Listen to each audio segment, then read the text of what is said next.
The massive steel blade of a yellow bulldozer was already resting against Clara's bottom porch step before the sun had even cleared the trees.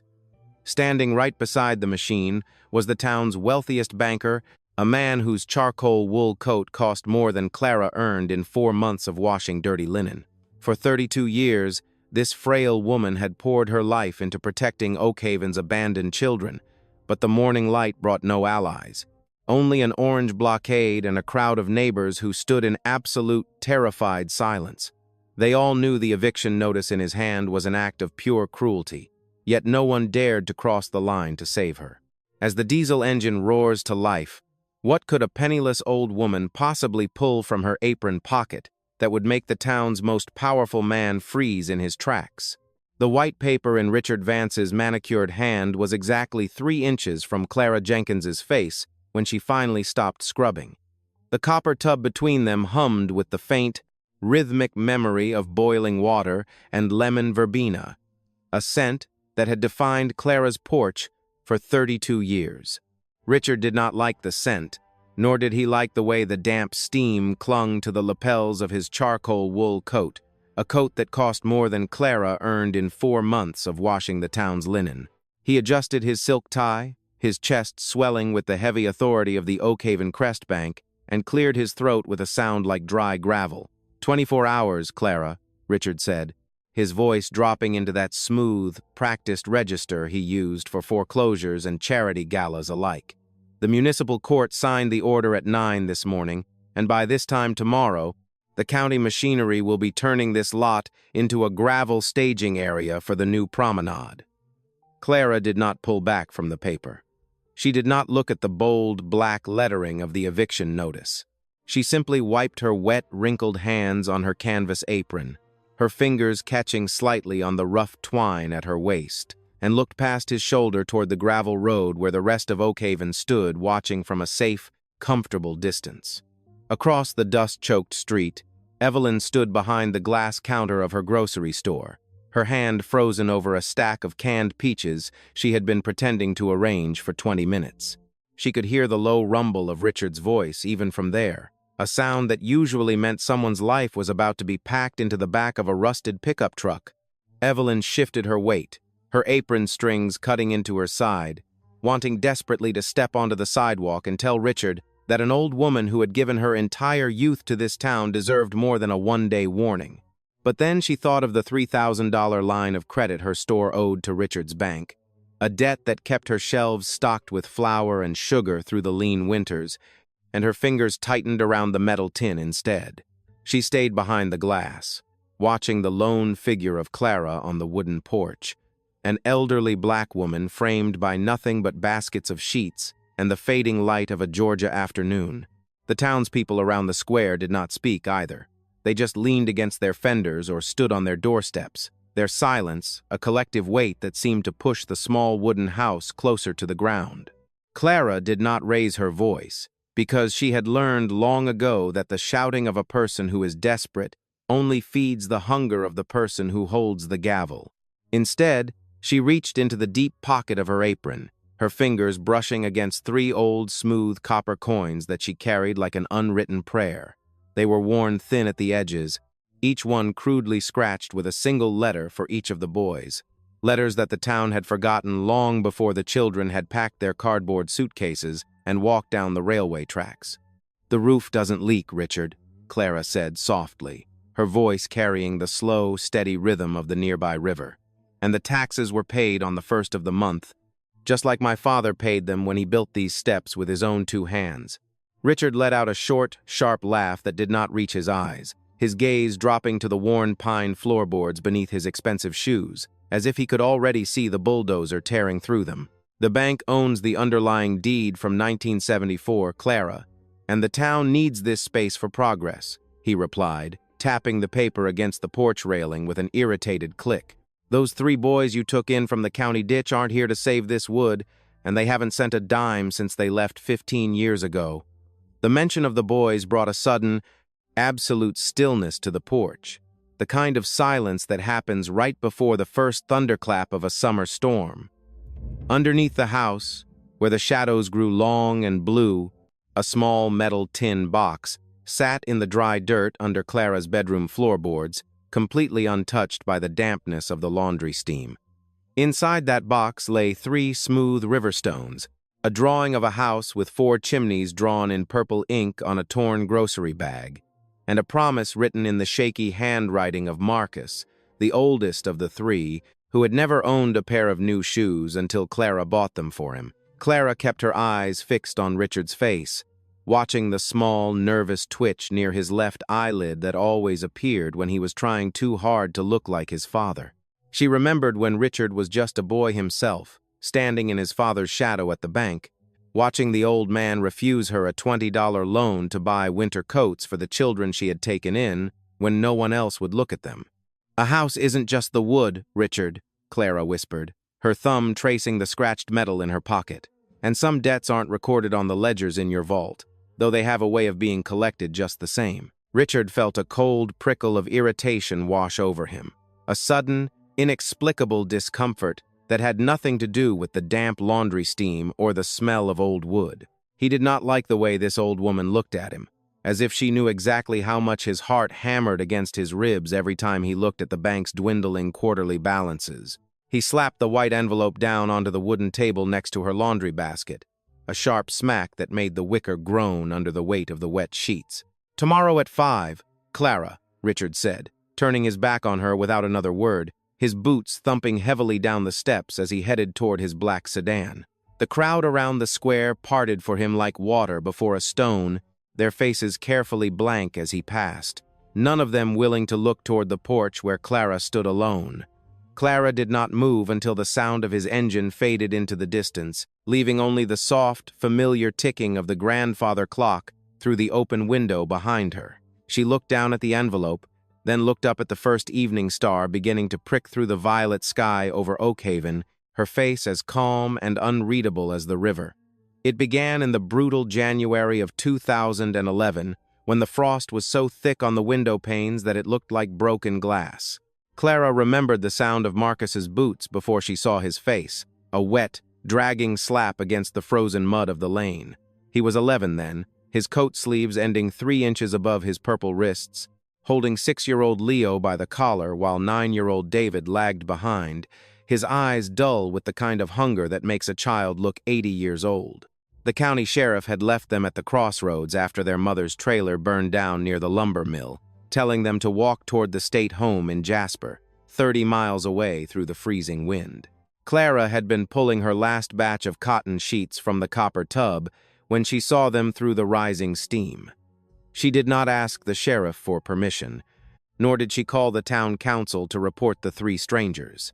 She simply walked down to the muddy ditch, took young Leo into her arms, noting that he weighed no more than a bundle of dry kindling, and nodded toward the small wooden porch. "Come inside, boys," she had said, her voice dropping into that low, steady hum that always made the wildest dogs sit still. "The floor is dry, and the oak wood is already burning hot on the fire." That first night, there was only half a loaf of stale cornbread and 3 withered potatoes left in the pantry, a meager offering for 3 growing boys whose ribs showed through their thin shirts like the slats of an old apple crate. Clara did not divide the food into 3 separate bowls to avoid any arguments. Instead, she placed the entire golden loaf on a scarred wooden board in the center of the table and handed Marcus an old bone-handled knife. "A family doesn't eat from their own separate corners, Marcus," she whispered, her hands resting gently on his trembling shoulders as the boy stared at the bread with a desperate, animal glare. "You cut it into 4 pieces, and you make sure the smallest piece belongs to the person who did the cutting." Marcus had looked up at her, his eyes wide and suspicious, used to the sharp elbows and stolen scraps of the county shelters, but the absolute stillness in Clara's face made him pause his shaking hand. He lowered the knife, his heavy breathing slowing down to match her own calm rhythm, and carefully sliced the bread into 4 neat, equal portions. David and Leo watched him with an intensity that seemed to hold the breath of the entire room, their small hands flat on the pine table, learning the first rule of the house before they had even learned her last name. The town did not approve of the 3 new shadows that followed Clara to the community well each morning, their faces scrubbed clean with lye soap, but their clothes still bearing the gray, unmistakable look of public charity. When Clara walked into the grocery store that Saturday, holding Leo's small hand while Marcus and David carried the heavy wicker laundry baskets, the chatter around the cast-iron stove stopped instantly. Richard's father, old Arthur Vance, had been standing by the ledger desk, his gold pocket watch chain glittering against his velvet vest as he frowned at the boy's muddy shoes.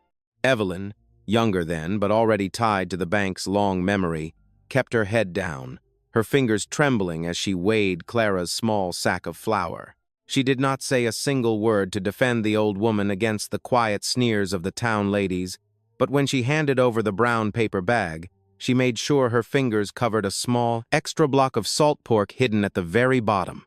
That same evening, after the lamps were turned low, Dr. Julian had knocked softly on the back door, his black leather medical bag concealed beneath his heavy winter coat, so nobody on the square would see him giving free care to Clara's house. He didn't ask for any payment. He just sat on the edge of the woodbox, listening to Leo's wheezing chest and leaving a brown glass bottle of cherry cough syrup on the table, before slipping back into the dark. By late November, the wind coming off the Oakhaven Ridge was sharp enough to slice through denim, and Clara spent her nights under the low hum of the kerosene lamp, her old iron needle clicking against the bone buttons of 3 oversized coats she had bought for 5 cents at the church bazaar.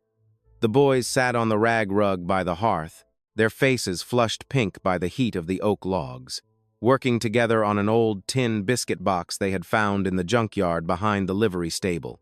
David had used a rusted nail to scrape away the old grease, while Marcus carefully flattened the dented corners with a smooth river stone until the lid fit perfectly with a sharp, satisfying snap.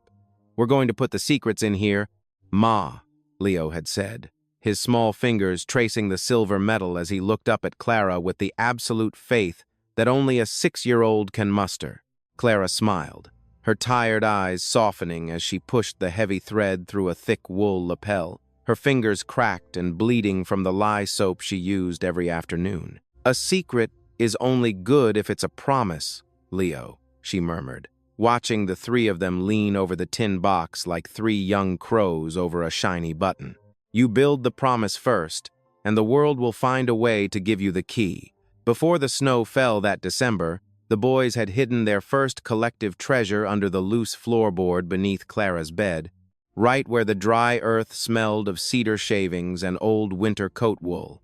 Inside the tin box, they placed 3 old copper pennies they had earned by clearing the frozen brush from Dr. Julian's orchard, each coin painstakingly scratched with their initials, using the sharp edge of Marcus's pocket knife. They had stood together in the small bedroom, their breath rising in thin, white plumes in the unheated air, their faces solemn as they looked at Clara, who stood in the doorway with her arms crossed over her canvas apron. "When we get big, Ma," Marcus had said, his voice cracking with the early gravity of 12 years, "we're going to come back and buy this whole hill, and we're going to build you a house with a kitchen so big you won't ever have to smell another man's laundry soap again." Clara hadn't laughed, nor had she told them how little 3 copper cents could buy in a world run by men like Arthur Vance. She had simply walked over, gathered all 3 of them into her wide, warm embrace, and held them until the cold outside the windows didn't seem to matter anymore. 15 years had passed since that winter night, and the boys had grown into tall, broad-shouldered young men who realized that Oakhaven was too small for the weight of their ambitions. One by one, they had packed their single cardboard suitcases, kissed Clara's lined cheek on the front porch, and walked down the gravel road toward the railway station without looking back. The townspeople had speculative thoughts, whispering over their wooden fences that Clara had wasted her best years on 3 ungrateful drifters who would forget her name before their train crossed the state line. But every September, when the first leaves of the great oak trees began to turn amber, a small white envelope would arrive in Clara's mailbox, containing no return address and no long, dramatic letters, but always holding a single, perfectly pressed wild flower from the western plains. Clara would take the flower, press it against her cheek to catch the faint, dry scent of a distant wind, and then place it carefully inside the old Bible on her nightstand. She knew what the town did not, that silence is not always absence, and that some roots grow so deep into the earth that no amount of time or distance can ever hope to starve them out. Richard Vance stood in the sterile white light of Dr. Julian's small clinic on Main Street, his fingers tapping an impatient rhythm against the cold glass of the medicine cabinet. Outside, the autumn rain had stopped, leaving the asphalt slick and black like a fresh coat of oil, reflecting the neon sign of the pharmacy across the square. Richard wasn't looking at the rain. He was looking at the old ledger book open on Julian's desk, where 30 years of unpaid medical bills from the town's poorest families were recorded in faded blue ink. "The Municipal Health Board needs a signature on the structural condemnation report, Julian," Richard said, his voice quiet, but carrying the heavy weight of a man who owned the mortgage on the building they were standing in. An 80-year-old woman living alone in a house with faulty wiring and a wood-burning stove is a public safety hazard, and the bank cannot allow that kind of liability to remain on the promenade site. Dr. Julian didn't look up immediately from the microscope he was cleaning with a piece of silk cloth, his old hands remarkably steady despite the cold fury that made his collar feel twice as tight. He knew what that signature meant. It meant giving Richard the legal right to bypass the 24-hour eviction notice and remove Clara before the sunset could bring any unwanted attention to the square. Two elderly patients, a farmer with a bandaged hand named David and a young mother holding a coughing infant, sat on the wooden bench by the door, their eyes darting between the banker and the doctor in absolute, terrified silence. They knew that if Julian refused, the bank could call in the clinic's equipment lease by noon, leaving the entire South Valley without a doctor before the first winter freeze. Dr. Julian placed the microscope down with a slow, deliberate click that sounded like a small bone snapping in the quiet room. He looked at Richard, noticing the slight tremor in the banker's left hand as he adjusted his gold cufflink, a gesture Richard had inherited from his father Arthur whenever the bank's accounts were stretched too thin to cover the family's pride. Julian remembered when the Vance family name meant something more than debt collection and forced sales, back when old Arthur had built the town library and given scholarships to the mill workers' children before the big city banks had bought out their regional shares. "I've been in that house every winter since 1992. "Richard," Julian said, his voice dropping into a low, gravelly rasp that made the young mother by the door press her baby closer to her chest. "The timbers are sound, the roof is dry, and the only hazard in that valley is the greed of a young man who is too afraid to tell his board of directors that he lost the county development contract." Richard's face flushed a deep, ugly crimson, his jaw tightening until the skin over his cheekbones went pale, the mention of the lost contract striking the exact center of his deepest professional terror.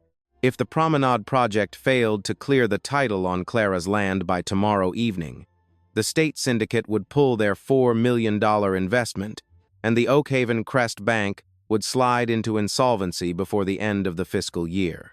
He snatched the unsigned paper off the desk with a sharp rip, turning his back on the old doctor without another word, his leather heels clicking aggressively against the linoleum as he stormed out into the gray afternoon light.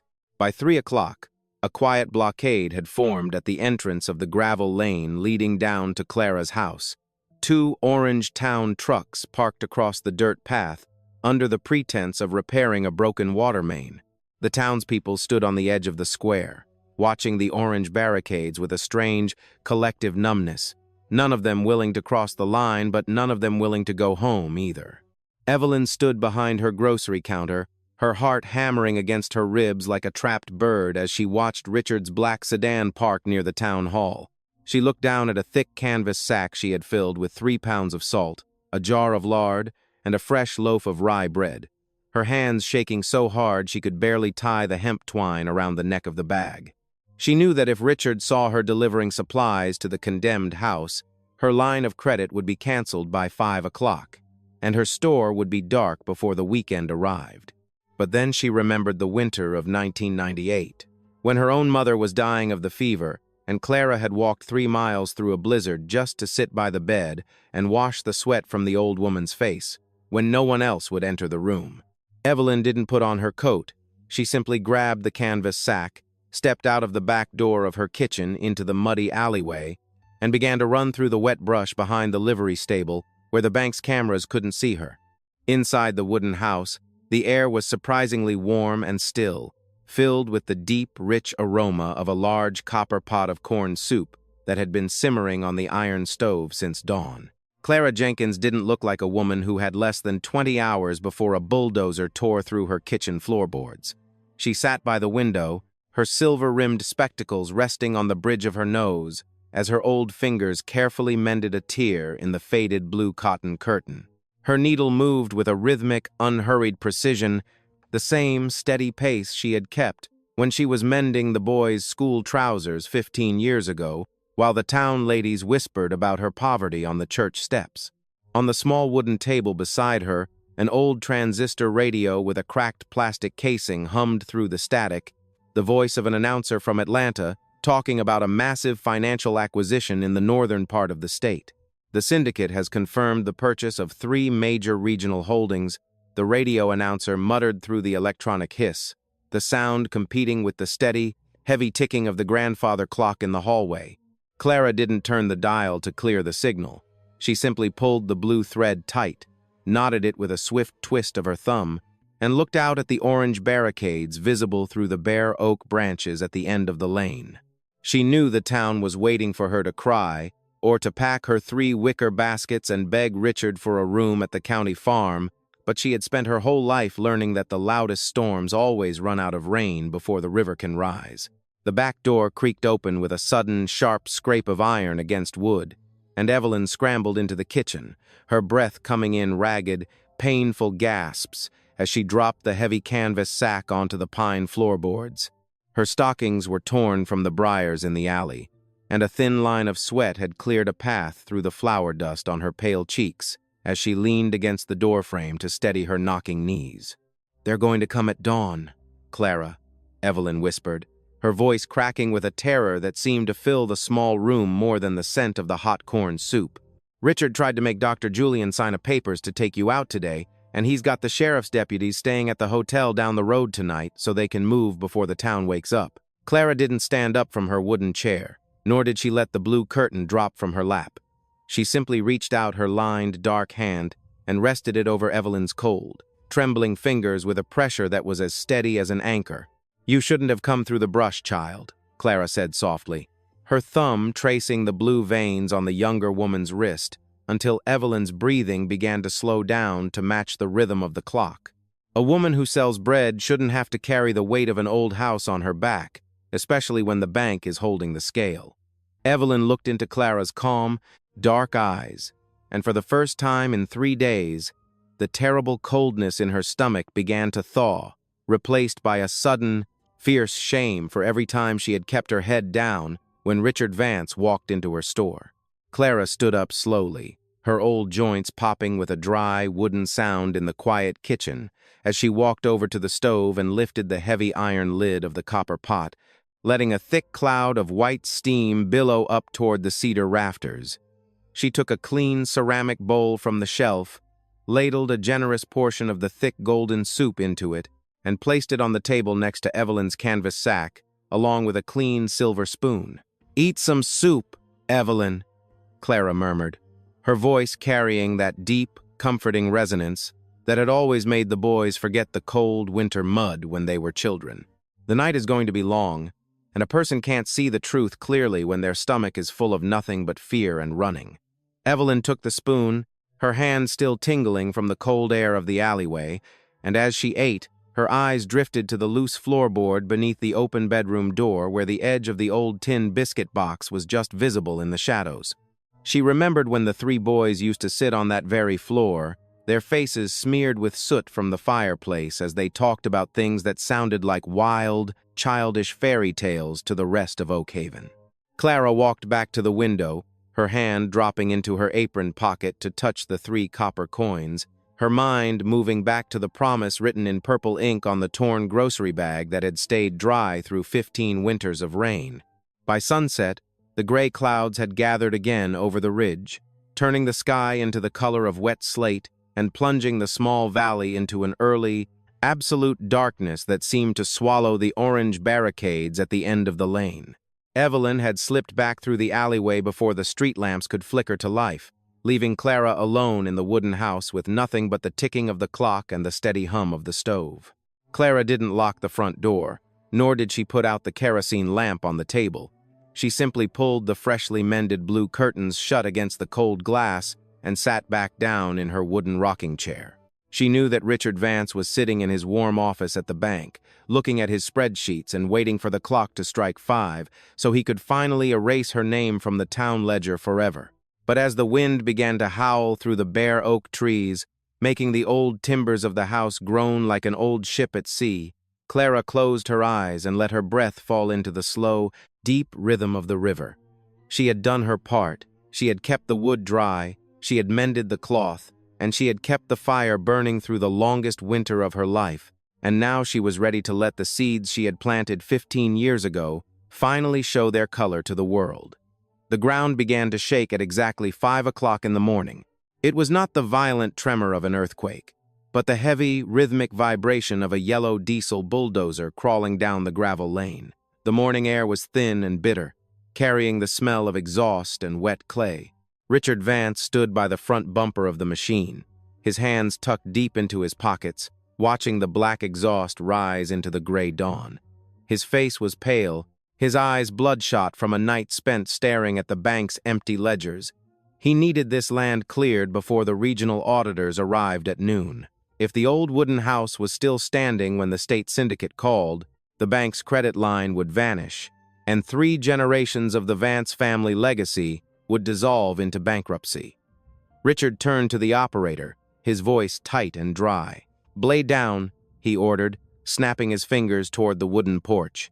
"We don't have time to wait for the sun." Across the lane, behind the orange plastic barricades, half the population of Oakhaven stood huddled in the cold mist. Evelyn was there, her fingers numb inside her pockets, her breath forming small white clouds in the air. She didn't look at Richard. Her eyes were fixed on the front window of the house, where the blue cotton curtain remained tightly closed. Next to her, Dr. Julian leaned against the rusted fender of his truck, his arms crossed over his chest, his old face set like stone. Nobody spoke. The silence of the crowd was thick and suffocating, a collective weight of shame that seemed to hang over the entire square. They all knew what was happening was wrong, but they also knew the cost of speaking out against the man who owned their mortgages. Deputy Thomas stood near the porch steps, holding a metal clipboard against his chest, his hands sweating despite the frost. He had known Clara since he was a boy, but his salary paid for his daughter's medicine, and so he kept his eyes on the paperwork, refusing to look up. Clara Jenkins walked out onto the porch just as the steel blade of the bulldozer touched the bottom step. She did not scream, and she did not run. She was wearing her old canvas apron, her hands folded quietly over her stomach, her silver hair catching the first faint light of the morning. She looked down at the massive yellow machine, as if it were nothing more than an annoying stray dog on her property. The completely underestimated woman stood alone, framed by the old pine timbers of her father's house, a figure of absolute stillness in a world that was moving too fast. Richard stepped forward, his leather boots sinking into the wet mud. "It's 5:15, Clara," he called out, his voice shaking slightly despite his best efforts to sound controlled. "The court order is active. You need to step away from the structure immediately, or the deputy will be forced to assist you." Before Deputy Thomas could move a single inch, the sharp, unmistakable sound of tearing rubber cut through the roar of the diesel engine.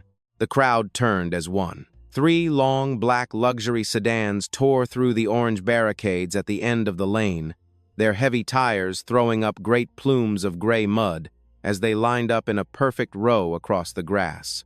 The engines cut out simultaneously, leaving only the low, idle rumble of the bulldozer to fill the sudden quiet. The doors of the center vehicle swung open with a smooth, solid click. A tall man in a tailored dark wool suit stepped out into the mud. It was Marcus. His shoulders were broad, his face sharp and unreadable behind gold wire spectacles. From the other vehicles, 2 other men stepped out, one carrying a sleek leather briefcase, the other looking up at the old roof, with the precise eye of an architect. They did not look like the hungry boys who had walked down the railway tracks 15 years ago. They looked like the men who owned the city. Richard Vance felt a cold knot of dread tighten in his stomach as Marcus walked toward the porch, his long strides deliberate and completely unaffected by the mud beneath his expensive shoes. "Who authorized these vehicles on a closed municipal site?" Richard demanded, stepping in front of the bulldozer, though his voice lacked the authority he had used just moments before. Marcus stopped exactly 3 feet from the banker. He did not raise his voice. He had learned long ago from Clara that the silence of a man who is truly in control looks very different from the silence of a man who is afraid. "The State Banking Commission authorized it, Richard," Marcus said, his voice dropping into a low, resonant baritone that carried clearly to the edge of the crowd. He opened the leather portfolio the second brother handed to him. At 4:30 this morning, Apex Capital finalized the emergency purchase of 72% of the outstanding shares of Oakhaven Crest Bank. Your board of directors accepted the terms to avoid insolvency. The words seemed to hang in the frosty air, turning Richard's face from pale to a dull, hollow gray. He reached out, his hand catching the cold metal frame of the bulldozer to keep his knees from buckling. The fear of ruining his family name, the secret monster that had driven him to terrorize an old woman, had just become reality. "That's impossible," Richard whispered, his fingers trembling against the yellow paint. The syndicate contract was secure. Marcus didn't look at the portfolio. He looked directly into Richard's eyes. "The syndicate was our holding company, Richard," Marcus replied calmly. "Every piece of debt you called in over the last 6 months was bought by us. You thought you were clearing this land for progress, but you were actually clearing the path for your own audit." The financier brother stepped forward, his voice sharp as a razor. "We learned the math in this kitchen, Vance," he said, nodding toward the small window behind Clara. "Our mother taught us how to divide a single loaf of bread into 4 equal pieces so that no one went hungry. She taught us how to save every single copper penny we earned in that orchard, and we used those exact same rules to build a fund that shorts banks like yours for breakfast." The crowd behind the barricades began to murmur, a low wave of understanding washing over the townspeople. Evelyn let out a short, choked sob, her hand flying to her mouth as she realized the true meaning of the tin box beneath the floorboards. It was the small actions, the daily discipline of an old woman who refused to let 3 abandoned children lose their dignity, that had grown into a financial force capable of crushing the town's oldest institution. Marcus ignored the trembling banker entirely. He turned his back on the bulldozer and walked up the creaking wooden steps of the porch, his leather shoes making a soft, familiar sound against the pine.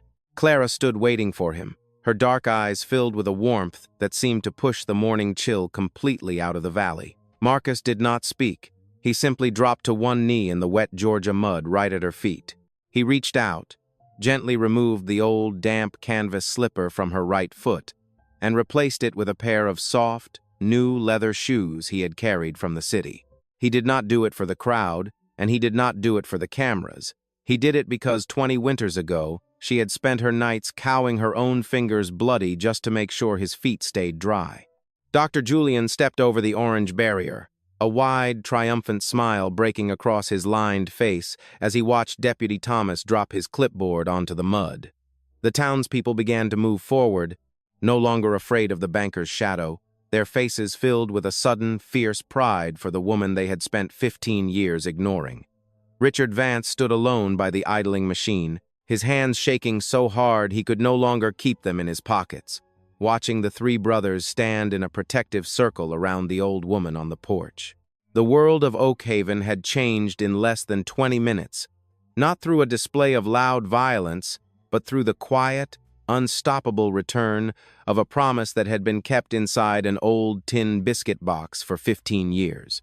The yellow bulldozer did not return to the lane, and the orange plastic barricades were replaced by 3 white wooden benches that the town carpenter built without asking for a single dime. By the first week of December, the gray mud had frozen solid under a fresh blanket of clean, white snow, turning the small valley into a quiet haven that no longer felt like a secret hidden away from the world. The Oakhaven Crest Bank on Main Street still bore the old brass sign, but the ledger books inside were now monitored by auditors from the city who did not look at people as numbers on a foreclosure list. The townspeople no longer walked past the lane with their heads down. Instead, they stopped by the gate to leave small bundles of split oak wood or jars of preserved plums on the fence posts. They did it quietly, without making speeches or looking for thanks, their small actions a collective apology to the old woman who had spent 32 winters carrying the moral weight of the town alone. Evelyn sat on one of the new benches during her lunch break, her wool coat buttoned to her chin, watching the children from the valley play in the snow without anyone telling them they did not belong on the square.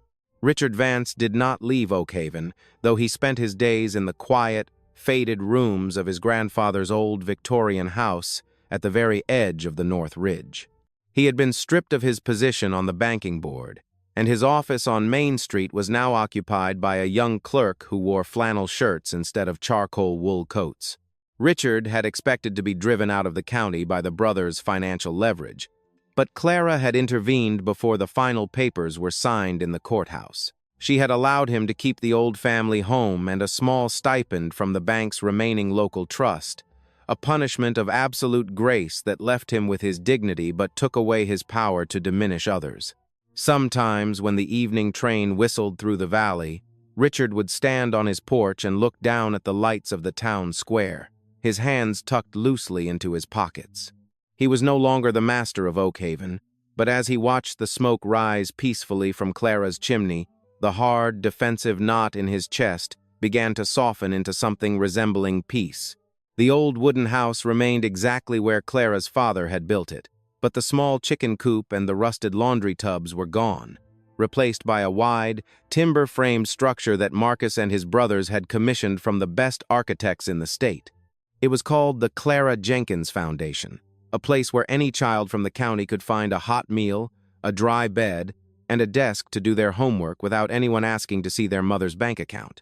Dr. Julian moved his clinic into the west wing of the new building, his old microscope sitting on a beautiful new oak table next to a medicine cabinet that was always fully stocked with silver-capped bottles. Evelyn spent her Saturday mornings in the large, modern kitchen, teaching the local teenagers how to bake bread and how to measure the flour so that there was always enough left over for the neighbors. The town had not become rich overnight, but the invisible walls that had divided the square for 50 years had crumbled into the mud, replaced by a quiet understanding that a community is only as strong as the children it chooses to protect. In the center of the main hall, right beneath the large stone fireplace where the pine logs crackled merrily all day, a small glass case sat on a pedestal made of reclaimed river stone. Inside the case lay the old tin biscuit box, its silver metal still bearing the faint scratches and dents that David had flattened out with a river pebble 15 years ago. The lid was open now, revealing the 3 thin copper pennies and the drawing of the house with 4 chimneys that Marcus had sketched on the back of a grocery bag. The townspeople often stopped to look at the tin box when they came to collect their mail or to drop off their laundry, their fingers brushing against the glass as if they could feel the warmth of the promise inside. They did not see it as a symbol of financial triumph or a reminder of the bank's defeat. They saw it as a testament to the quiet, daily discipline of an old woman who knew that a small action, done with enough love, can change the direction of history. When the sun began to dip behind the blue line of the ridge, painting the winter sky in long, beautiful streaks of amber and rose, the great hall grew quiet as the children went home to their families. Clara sat in her old wooden rocking chair on the front porch, her hands resting quietly on her lap, wearing the soft leather shoes Marcus had brought her from the city. The 3 brothers sat on the steps below her, their long legs stretched out into the snow, their expensive suits forgotten as they listened to the familiar ticking of the grandfather clock through the open window. The air was filled with the deep, rich aroma of corn soup simmering on the iron stove, a scent that had defined this hill for 32 years and would continue to define it for generations to come. Marcus reached up, his large, manicured hand covering Clara's wrinkled fingers with a gentle pressure that needed no words to explain. Clara smiled, her dark eyes reflecting the fading gold of the afternoon. knowing that the circle was finally unbroken and that the house her father built would never have to smell of another man's laundry soap again.